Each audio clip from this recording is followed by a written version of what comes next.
Tara, samahan nyo akong puntahan ng iconic Kamakura Crossing ng Slam Dunk.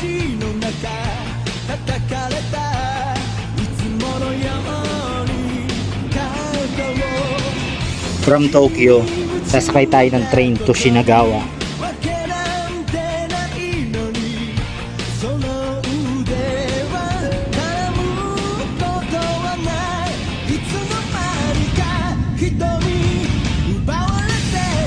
At pagbaba natin ng Shinagawa, maglalakad tayo papuntang Kamakura Station.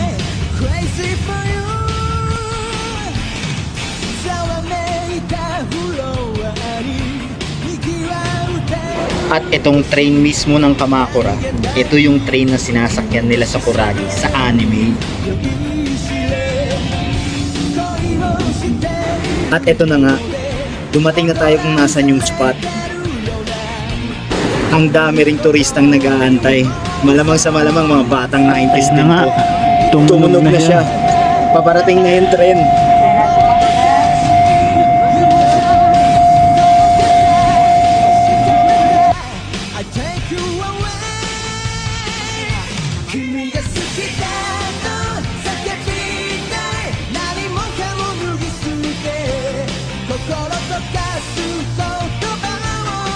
Hindi ko alam.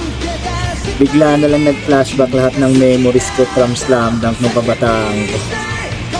I've come a long way for this, man. A long, long way. Panalo. Tangina, panalo.